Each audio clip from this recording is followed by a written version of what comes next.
सुखदेव जी कहते हैं राजा परीक्षित, आज मैया देवकी भोजन गृह में गई, भोजनशाला में गई और जितने दास दासियां थे, जितने सेवक थे, सबको विदाई दे दिया मैया ने। कहा कोई भोजन नहीं बनाएगा, आज मेरे कन्हैया के लिए, आज मेरे गोपाल के लिए भोजन मैं स्वयं बनाऊंगी। और अपने हाथों से भोजन मैया देवकी ने बनाया और स्वर्ण की थाली में, रजत की कटोरियों में परोस दिया हजारों प्रकार के व्यंजन, और हजारों प्रकार के व्यंजन परोस करके उद्धव जी को बुलाया और उद्धव जी को बुला करके कहा कि जाओ कृष्ण को कहना भोजन तैयार है, आ करके भोजन कर लें। सुखदेव जी कहते हैं श्री उद्धव जी गए, आज माने किसी के हाथों को भी नहीं लगने दिया भोजन में। आज मैया देवकी ने सारे सेवकों को विदा कर दिया, आज मैया देवकी ने सारी दासियों को विदा कर दिया। कोई भोजन नहीं बनाएगा, आज मेरे गोपाल के लिए भोजन मैं बनाऊंगी। अपने हाथों से सुंदर व्यंजन बनाए। और मैं बार बार कथा में कहता हूँ, संसार में नाना प्रकार के व्यंजन पा लेना भैया, लेकिन जो स्वाद माँ के हाथों से बनी हुई रसोई में आता है, उसको जीवने का जो आनंद है, जो सुख है, वो कहीं प्राप्त नहीं हो सकता। तुम बहुत धन खर्च के बड़े स्वादिष्ट व्यंजन बाजार से खरीद सकते हो, लेकिन माँ के हाथों की बनी हुई प्रसादी से ज्यादा स्वादिष्ट और कुछ हो सकता है क्या? आज मेरे गोविंद बड़े आनंदित हैं।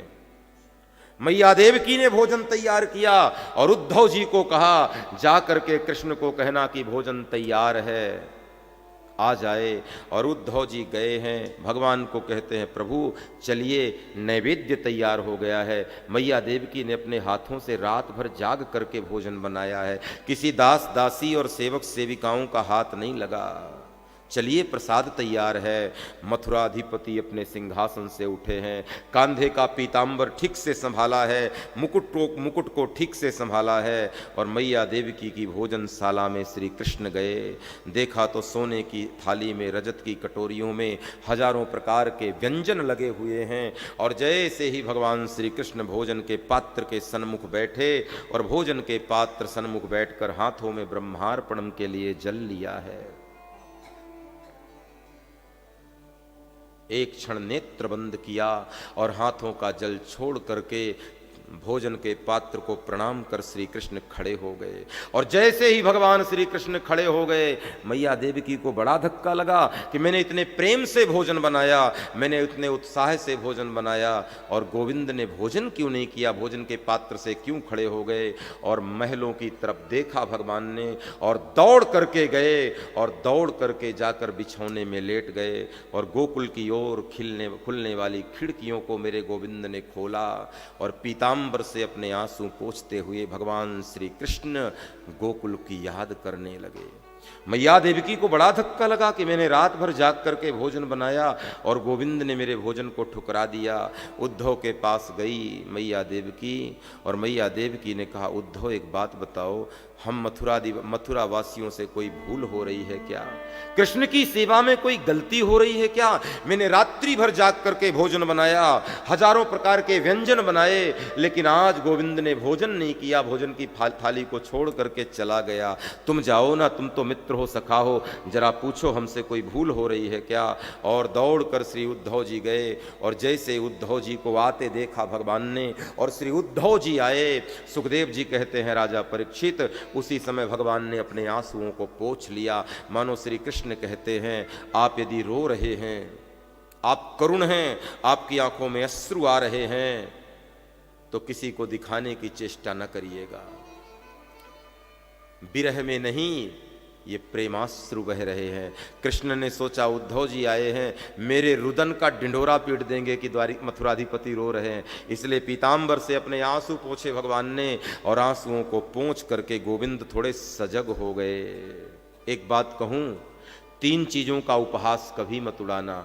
एक तो किसी की गरीबी का, कोई गरीब व्यक्ति दिखे, कुछ न दे सको तो कोई मुश्किल नहीं, एक तो किसी की गरीबी का उपहास मत उड़ाना, वरना भगवान तुम्हें क्षमा नहीं करेंगे। दूसरा, किसी के भजन का उपहास मत, कोई भजनानंदी व्यक्ति मौज में मस्ती में भजन में गा रहा हो, डूब कर भजन कर रहा हो, उसके भजन का उपहास मत करना, भगवान रुष्ट हो जाएंगे और तुम्हें श्राप दे देंगे, तुम्हें विपन्न बना देंगे। किसी भगत का उपहास करोगे, अपराध करोगे, जो अपराध भगत कर करई, राम रोष पावक सो जरई। किसी भगत का उपहास मत करना। और तीसरा, किसी के आंखों में बहते हुए आंसुओं का उपहास मत करना। किसी के नेत्र में बहते हुए आंसुओं के सामने तुम्हें हंसी आए और तुम उसका उपहास करो तो भगवान तुम्हें दरिद्र और विपन्न बना देंगे।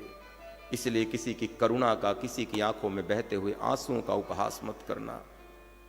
उसके हृदय में कौन सी करुणा बह रही है और किस अवस्था में उसके नेत्र से अश्रु निकल रहे हैं, उसका आदर करना। कोई गरीब तुम्हारे सामने से गुजरे, न दो तो कोई मुश्किल नहीं, लेकिन उसकी गरीबी का उपहास मत उड़ाना भैया। किसी गरीब का, किसी भक्त का और किसी आंखों में बहते हुए आंसुओं का उपहास मत करना। यह उपहास तुम्हें महंगा पड़ जाएगा। सुखदेव जी कहते हैं, श्री कृष्ण ने देखा उद्धव जी आ रहे हैं, दोनों हाथों से पीतांबर से आंसुओं को पोंछ लिया। आओ उद्धव भैया, आओ उद्धव भैया। उद्धव जी ने कहा, मैं सब समझ रहा हूं, ये मथुरा से गोकुल की ओर खुलने वाली खिड़कियों को खोलकर रो रहे थे ना तुम, और आपने मैया देवकी के हाथों का भोजन क्यों छोड़ दिया?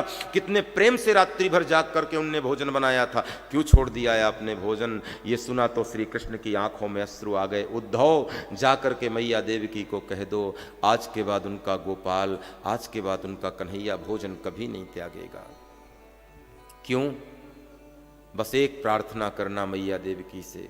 कौन सी प्रार्थना प्रभु? मैया देवकी से कहना, वो जो भोजन बनाए मैं प्रेम से पाऊंगा, आज के बाद भोजन की थाली से कभी उठकर भी नहीं आऊंगा। बस एक प्रार्थना करना मैया से, मेरे भोजन की थाली में सब कुछ परोसे, लेकिन माखन और मिश्री ना परोसे। लेकिन प्रभु, आपको तो माखन मिश्री बड़ी पसंद है, बचपन से बहुत प्रेम से पाते हो। तब भगवान ने कहा, हाँ उद्धव, मुझे माखन मिश्री बहुत प्रिय है, मुझे माखन मिश्री बहुत पसंद है उद्धव, लेकिन मैं सच कहूँ, माखन और मिश्री मैं केवल अपनी यशोदा के हाथों का खाता हूँ। मुझे वृद्ध यशोदा के अलावा किसी और के हाथों की माखन मिश्री रुचती नहीं। और मैं अपने भोजन के पात्र में माखन मिश्री देखता हूं तो मुझे बूढ़ी यशोदा याद आ जाती है, मेरा बूढ़ा नंद याद आ जाता है। मैं बाबा नंद को और मैया यशोदा को भूल नहीं सकता। मैं जानता हूं जन्म देने वाली मां मुझे देवकी है, देवकी ने गर्भस्थ में मुझे जन्म दिया है, लेकिन मैं सच कहूं, वृद्ध यशोदा का आंचल मुझे याद आता है, बाबा नंद का संग याद आता है। वो ब्रजवासी, वो गोपाल, वो ग्वाले, मेरे नन्हे नन्हे सखा, यमुना का तट बंसी बट किशोरी राधा रानी। उद्धव, मोहि ब्रज बिसर तो है नाही, हंस सुता को सुंदर कलरव और कुंजन की छाही। वैष्णव भीग जाते हैं,